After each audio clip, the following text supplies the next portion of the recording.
Student শুরু করব কার্তিক চন্দ্র মণ্ডলের প্র্যাকটিস সেট থেকে ম্যাথ শেষের দিকে দেখবে প্র্যাকটিস সেটগুলো আছে সেখান থেকে আজকে 6 নম্বর প্র্যাকটিস সেট শুরু করব 76 থেকে 100 পর্যন্ত ম্যাথগুলো ইম্পর্টেন্ট, স্কিপ করবে না, দেখবে, ক্লাস করবে।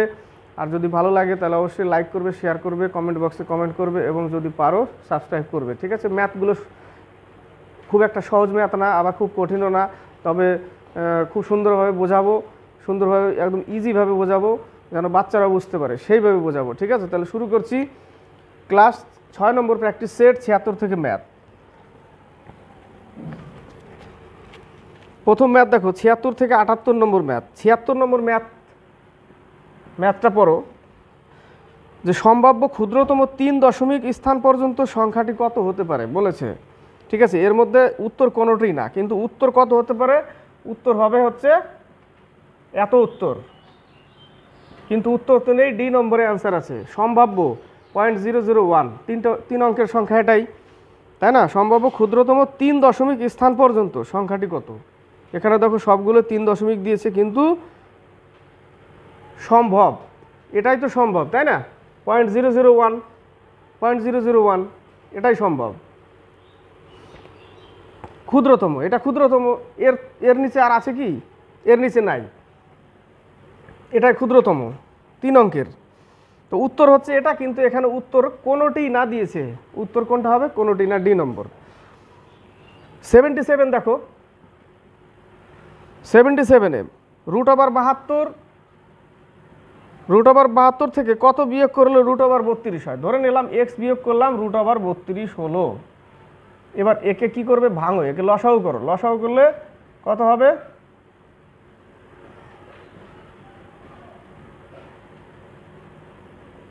1 2 3 দুগুণে 6, 6√2 হবে একটা, মাইনাস এক্স, আর এটা হবে 32কে ভাঙো,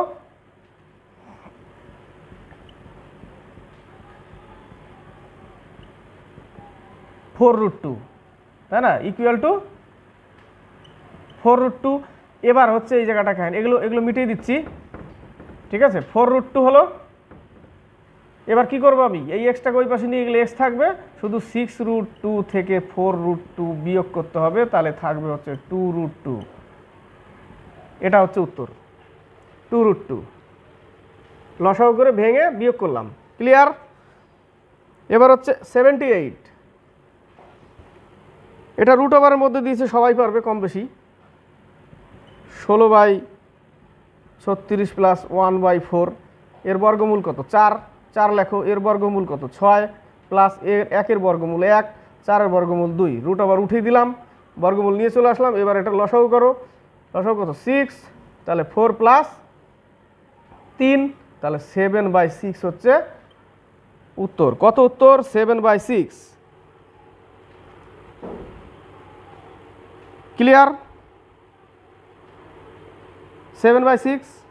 এবার দেখো 79 থেকে 80,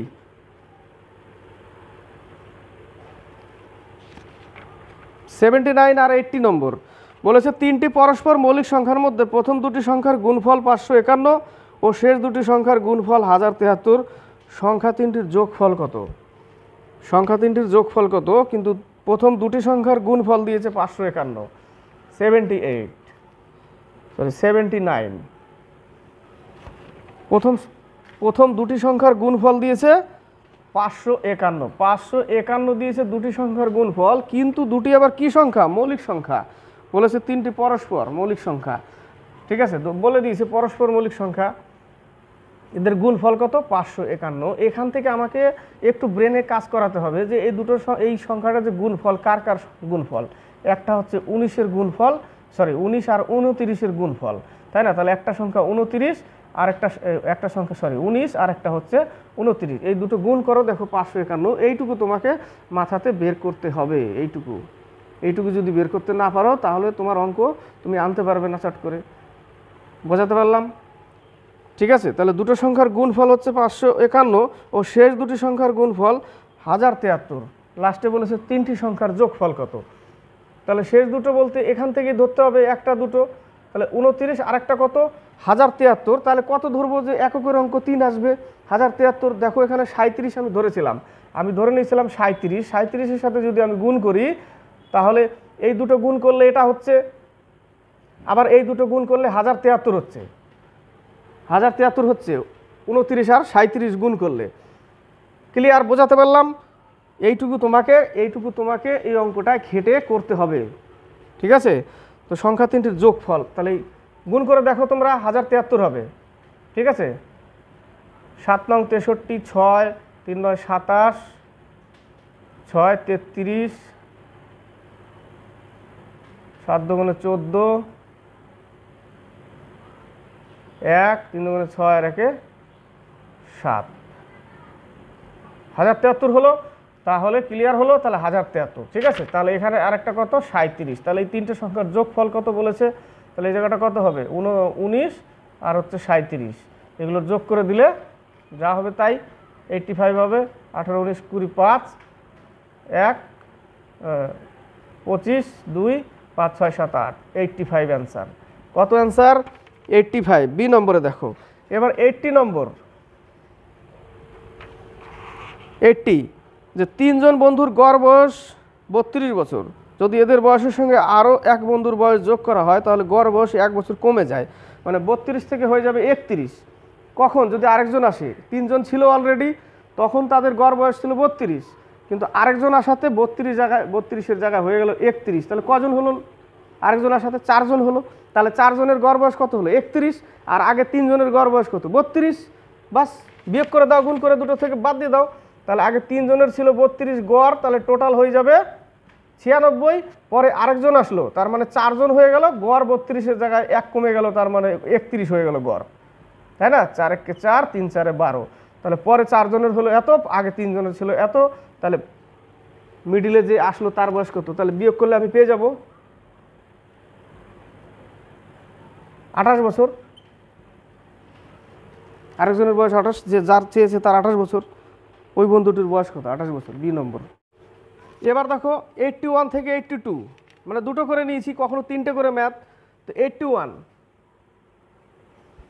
বলেছে A/B 2:3, তাহলে A/B এদের অনুপাত দিয়ে দিয়েছে 3:2, আবার BC 3:2, কোনো ব্যাপার না, এইভাবে বসাও, BC AB BC মানে এইভাবে, তাই না? AB BC এরকম বসিয়েছে, তাহলে A + B A + B B + C সমান কত?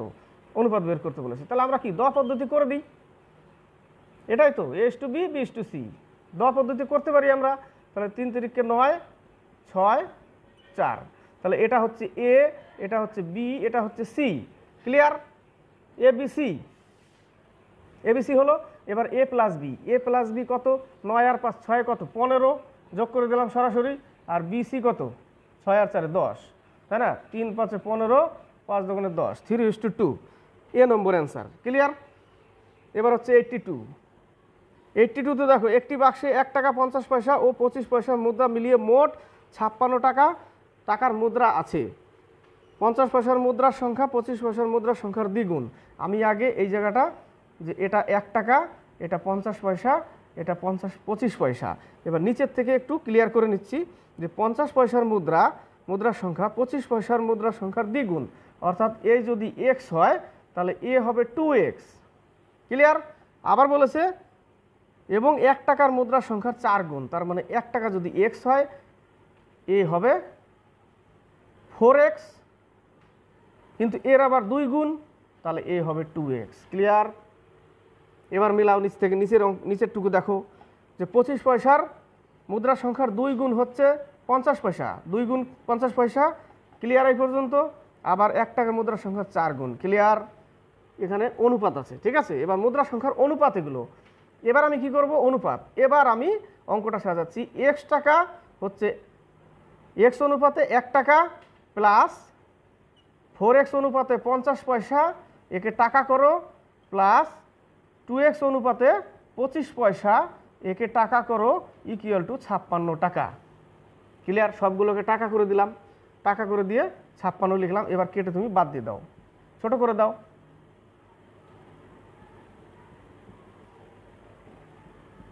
তাহলে পেলাম কত? x plus 2x plus x by 2 equal to 56। লসাও কত 2, তাহলে এখানে পাবো 2x plus 4x plus x equal to 56। এই দুইটা উপরে নিয়ে চলে যায় একসাথে, কারণ লসাও ছিল নিচে 2, একসাথে গুণ করে দিলাম। এবার এখানে পেলাম কত 7x ইকুয়াল টু 56 ইন্টু 2, 7 8 56, তাহলে x ইকুয়াল টু পেলাম আমি 16। x equal two 16। শেষে চেয়েছি কি বাক্সটিতে কতগুলি 50 পয়সার মুদ্রা আছে, তার অনুপাত কত 4x, তাহলে এর সাথে গুণ করে দাও 16 ইন্টু 4, 4 16 64, 64 উত্তর বি নম্বর। 83 আর 84, 83-র ম্যাথটা খুব ভালো করে ফলো করবে। হীরের মূল্য উহার ওজনের বর্গের সমানুপাতি। ধরে নেই হীরের মূল্য পি আর ওর ওজনের বর্গের সমানুপাতি। বর্গের সমানুপাতি মানে বর্গ, ওয়েট যদি আমি ডব্লু ধরি তার ওজনের বর্গের, তাহলে এটা করতে হবে। প্রথম লাইন লিখলাম যে হীরের মূল্য উহার ওজনের বর্গের সমানুপাতি, সমানুপাতি চিহ্ন তার ওজনের বর্গের সমানুপাতি। ক্লিয়ার? তাহলে এখান থেকে আমি কি করব, এই সমানুপাতি উঠিয়ে কে ধ্রুবক নিলাম, এটা নিলাম, কে ধ্রুবক নিয়ে নিলাম। ক্লিয়ার? এই পর্যন্ত। একটি হীরক ভেঙে গিয়ে 4টি টুকরো হলো যাদের ওজনের অনুপাত 1:1, 1:2, 2:3, 3:4। এটা টোটাল ওজন, তার মানে এটাই ডব্লু, এটাই ডব্লু, তাই না? টোটাল ভেঙে এত টুকরো হয়েছে, তাহলে টোটাল ওজন কত ডব্লু, মানে 10 কেজি বা 10 যাই ধরো, টোটালটা এটা এই যোগ করো। তার মানে এখানে তাহলে লিখতে পারি পি ইকুয়াল টু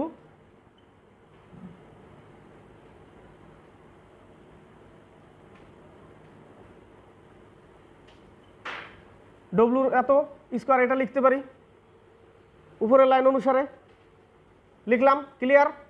ডব্লুর জায়গায় এই যে 10 পেলাম, এই যে এগুলো যোগফল করে, এগুলো যোগ করে 10 পেলাম।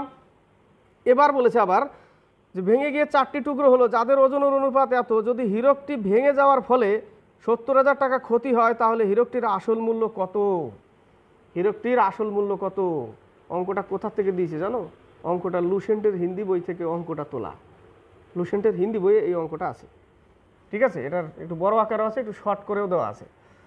তো এটা বড় আকারটা সব থেকে বেস্ট, তোমার বোঝার পক্ষে খুবই ভালো, ঠিক আছে? এটা ক্লিয়ার? এবার বলেছে এবার আবার আমাকে করতে হবে কি, এর বর্গ করতে হবে। এই টুকরোগুলোকে কি করতে হবে? বর্গ করতে হবে। সরি, এখানে একটা এক্স নিতে হবে, ঠিক আছে? ক্লিয়ার? এইটুকু এক্সটা নিতে হবে, অনুপাত ছিল যেহেতু এক্স নিতে হবে। এবার ধরে নিলাম পরের ওজন পিএন, এটাই করা আছে, পরের ওজন পিএন। এবার এটাকে কি করব, এই যে অনুপাতগুলো একে আমরা কি করব, বর্গ করব, ঠিক আছে? একে বর্গ করব। বর্গ করো, x square plus 2x square plus 3x square plus 4x square, এটা সমানুপাতি পরের ওজন। ক্লিয়ার? এবার ভাঙার ফলে, ভেঙে যাওয়ার ফলে কি হচ্ছে, 70,000 টাকার ক্ষতি হচ্ছে। তাহলে এই যে এই মূল্য, এই মূল্য কি করতে হবে, এই মূল্য থেকে এই মূল্য মাইনাস করতে হবে। এই মূল্য থেকে এই মূল্য মাইনাস করলে যেটা হবে ইকুয়াল টু 70,000 টাকা লিখতে হবে আমাকে। ক্লিয়ার? তাহলে এই মূল্য যোগ করলে কত হবে, টোটালটা স্কোয়ার করে দেখো 30x স্কোয়ার হবে। তার মানে PN equal to K 30x square, 30x square. Clear? এবার এই মূল্য থেকে এই মূল্য বিয়োগ করতে হবে। এই যে এই আগের মূল্য কত, আগের মূল্য হচ্ছে 10x স্কোয়ার, ঠিক আছে? আগের মূল্য হচ্ছে 100, কি লিখবো, কে 100x স্কোয়ার, তাই না? কে 100x square minus 30 K x square equal to 70,000 টাকা। তাহলে এখান থেকে থাকবে কি, এই জায়গাটা থেকে এই জায়গাটা বিয়োগ করলে আমার থাকবে হচ্ছে 70। তাহলে 70 কে, উল্টোপাল্টা সাজিয়ে দিলাম, কোনো ব্যাপার না, 70 কে এক্স স্কোয়ার, ঠিক আছে? 70 কে, এটাই ভালো লাগছে দেখতে, 70 কে এক্স স্কোয়ার এটাকেও ঠিকই লিখেছি 70 কে এক্স স্কোয়ার ইকুয়াল টু 70,000। বোঝাতে পারলাম কি? প্রথমটার টোটাল ওজন কত 10x স্কোয়ার পেলাম, ধ্রুবক উঠিয়ে সমানুপাতি উঠিয়ে ধ্রুবক কে নিলাম, আগের এটা ওজন, পরে pn ওজন, নতুন ওজন কে, সবগুলোর বর্গের সমানুপাতি বলেছে, সেটাই করতে হবে। সবগুলোর x স্কোয়ার করে ইকুয়াল টু pn নতুন ওজন, যার ফলে কি হচ্ছে 70,000 টাকার ক্ষতি হচ্ছে। ক্লিয়ার? তাহলে আগের পেলাম কত 100 কে এক্স স্কোয়ার, পরে পেলাম 30 কে এক্স স্কোয়ার ইকুয়াল টু 70,000। এবার এখান থেকে এটা কাটো, দেখো তাহলে কে এক্স স্কোয়ার ইকুয়াল টু কত পাবে 1000। এবার তুমি এই জায়গাটা বসিয়ে দাও, এই জায়গাটা বসিয়ে দাও। আগের মূল্য এটা তো আগের ওজন, তাই না?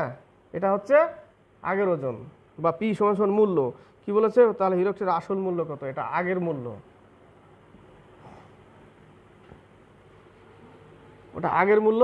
এবার আমি কে এক্স স্কোয়ার সমান পেলাম 1000।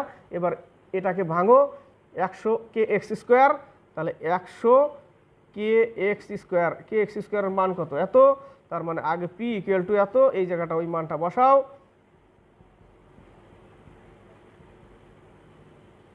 সরি, একটা বেশি হয়ে গেল, 2 3 4 5। এই হচ্ছে উত্তর, এটা হচ্ছে উত্তর, এ নম্বর অ্যান্সার। হয়তো কারো একটু অসুবিধা হলো বুঝতে, হয়তো আমি বোঝাতে পারলাম না ঠিক।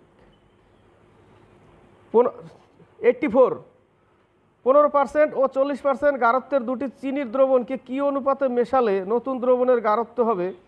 এবার এটার একটু শর্ট বলে দিই, তোমরা একটু যদি শর্টটা ভালো লাগে তাহলে করতে পারো। শর্টটা হচ্ছে পি ইন্টু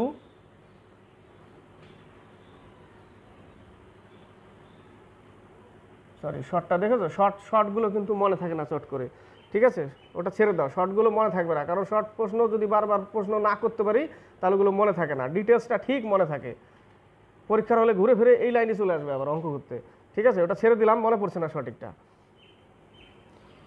বলেছে 15% ও 40% গাঢ়ত্বের দুটি চিনির দ্রবণকে কি অনুপাতে মেশালে নতুন দ্রবণের গাঢ়ত্ব হবে 30%। তাহলে 15% আর 40% শুধু অনুপাত করে দাও, এলিগেশন করে অনুপাত করে দাও। এদিকে 10, এদিকে 15, 5 দুগুণে 10, 3 5 15, 2:3 অনুপাত, 2:3 অনুপাত 84 এ। এবার হচ্ছে 85 থেকে 87।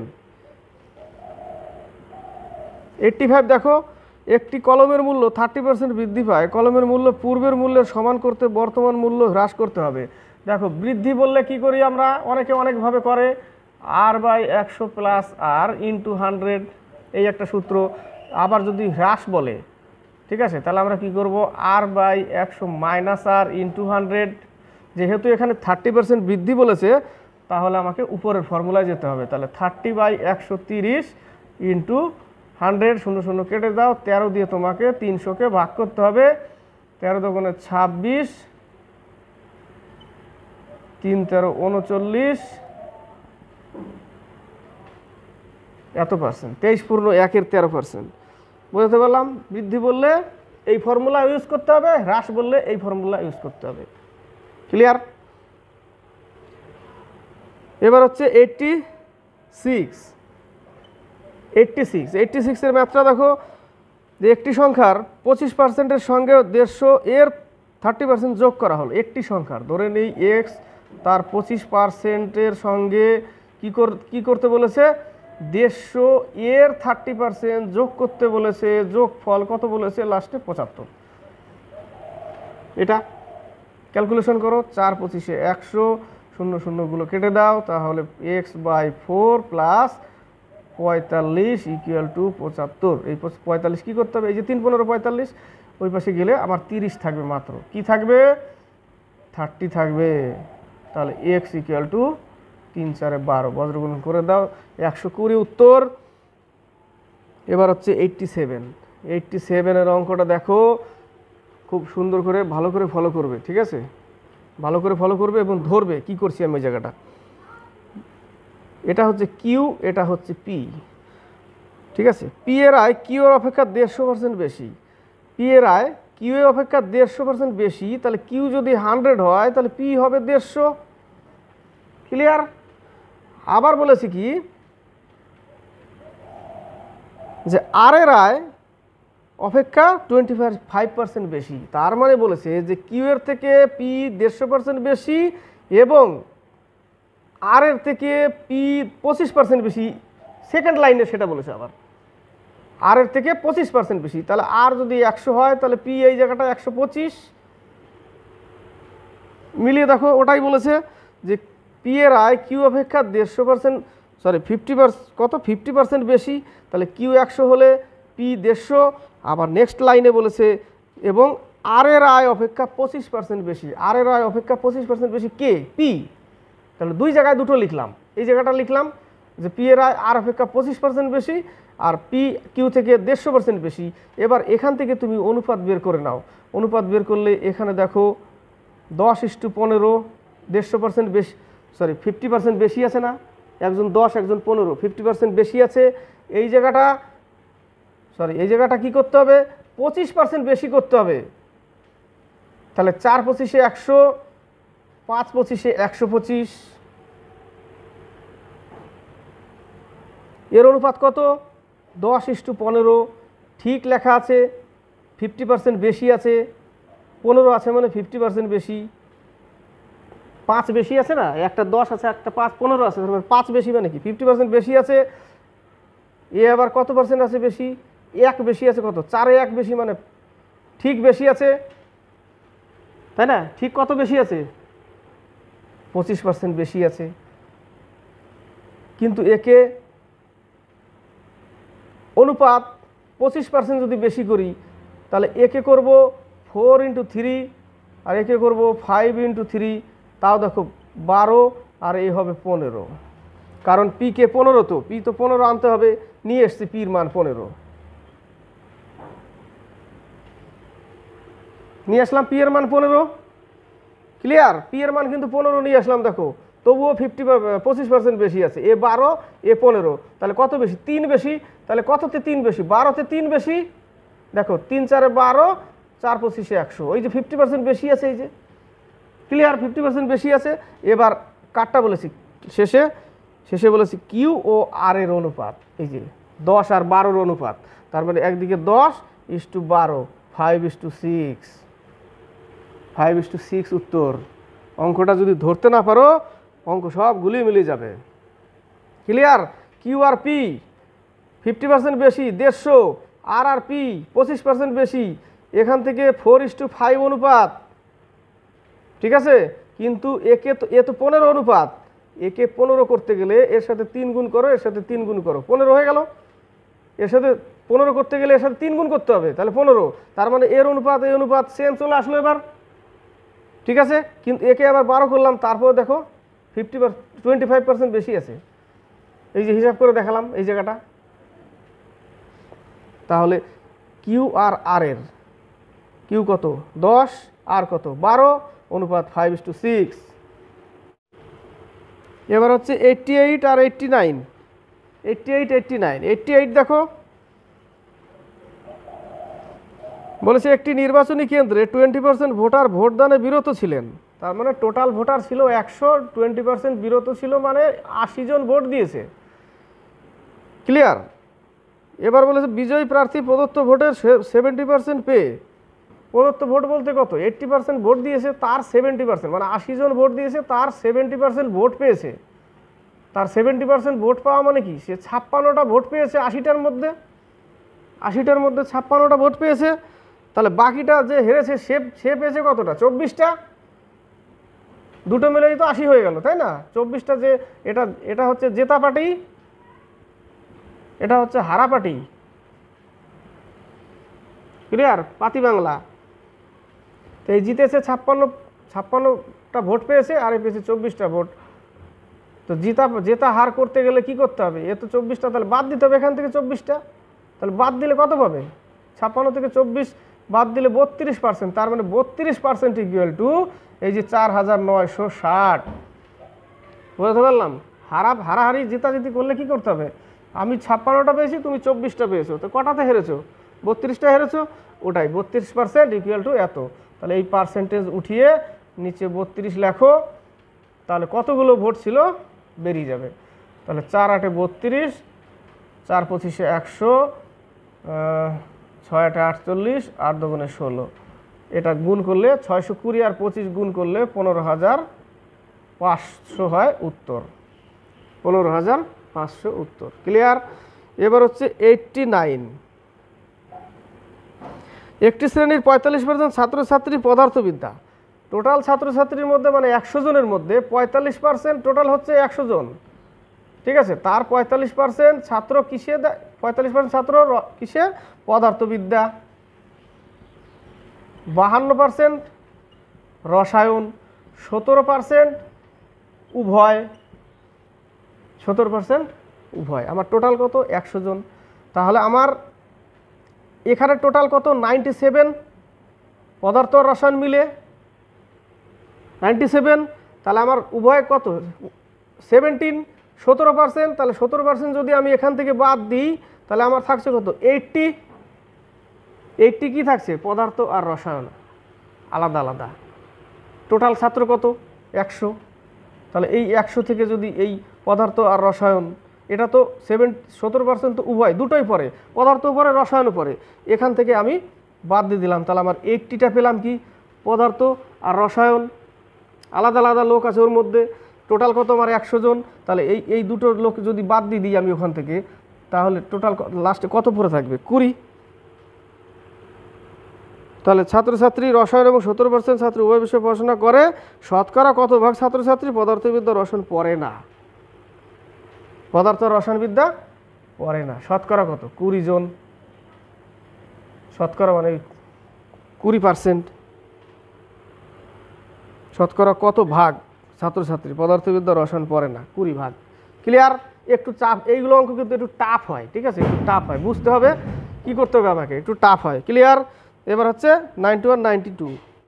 এবার হচ্ছে 90 আর 91। সরল সুদে একটি মূলধন 3 বছরের সুদে আসলে 6,900 টাকা।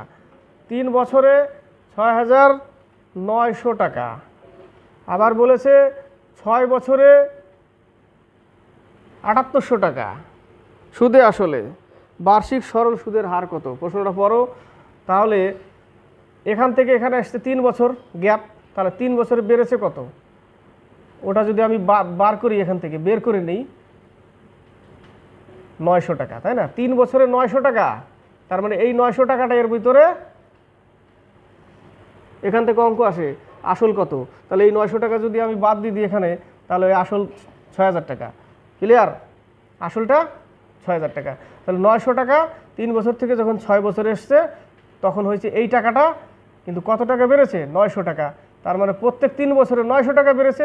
তার এখান থেকে 0 থেকে যখন গেছিল 3 বছর, তার মানে 900 টাকা বেড়ে এই এত টাকা হয়েছে। তাহলে এই 900 টাকাটা এখান থেকে কি করব? বিয়োগ করলে আমার থাকবে কত? 6,000 টাকা। তাহলে 6,000 টাকা 3 বছরে হয়েছে 6,900 টাকা। ক্লিয়ার? 6,000 টাকা 3 বছরে হয়েছে কত? 6,900 টাকা। এই যে তাহলে কত টাকা সুদ হয়েছে? 6,000 টাকার আর পার্সেন্টের 3 বছরে কত টাকা সুদ হলো? ওই যে 900 টাকা। ক্লিয়ার? 900 টাকা সুদ হলো। 0 0 কাটো, আরেকটা কাটো, ঠিক আছে। 3 3 9, 3 2 6, 5 2 10। তাহলে আর সমান সমান 5%। আর সমান সমান কত পার্সেন্ট? 5%। 91। বার্ষিক কত শতাংশ চক্রবৃদ্ধি সুদের হারে 3,000 টাকা 3 বছরের সুদে মূলে 3,993 টাকা হবে? কত পার্সেন্ট সুদের হারে বলেছে? কত টাকা? 3,000 টাকা। একদম সুন্দরভাবে বোঝাবো, যদিও একটু হয়, লং হয়, তবুও কত টাকা হয়? 3,993 টাকা। এটাকে নিচে নিয়ে চলে যাও। অনেকে এটা অন্যভাবে করে, কোনো ব্যাপার না, তোমাকে বোঝা নিয়েই কথা। এটাকে তুমি কি করবে? এটাকে কাটো, আগে কেটে ছোট করো। 3 দিয়ে কেটে দিলাম, 3 1 3, 3 3 9, 3 3 9, 3 1 3 কেটে দিলাম। ক্লিয়ার? এবার এটাকে উঠিয়ে কিউব রুট করো। কিউবটাকে উঠিয়ে কি করব? এটাকে কিউব রুট করে দিই। তাহলে মানে এবার আমাকে কী বের করতে হবে, ঘনমূল বের করতে হবে, তাই না? তাহলে এটা কত, 1331, এটা হচ্ছে 11 কিউব, আর এটা হচ্ছে 10 কিউব, তার মানে আমি কত পাবো, 11/10। ক্লিয়ার? তাহলে আমি 11/10 লিখে দিই এখানে, 11/10। এবার এখান থেকে আমি বুঝতেই পারছি এখানে গুণ হবে 11 আর 100, 110 হচ্ছে, 10 হচ্ছে। তাহলে আমি এখানে করব কি, প্লাস আর যোগ বিয়োগ করছি এই জায়গাটা, ইকুয়াল টু 11/10, 0 0 কাটো। তাহলে এখানে থাকলে 100 plus r, 100 plus r equal to 110, তাহলে আর ইকুয়াল টু 10%। এত দূর করে দেখাতে হবে, কারণ তুমি এখান থেকেই বুঝতে পারবে, এখান থেকেও বুঝতে পারবে যে এটা 11 কিউব, এটা 10 কিউব, মানে 10% উত্তর আসবে। ক্লিয়ার? 10% উত্তর আসবে, তার বেশি আসবে না, ওটাই উত্তর, 10% উত্তর।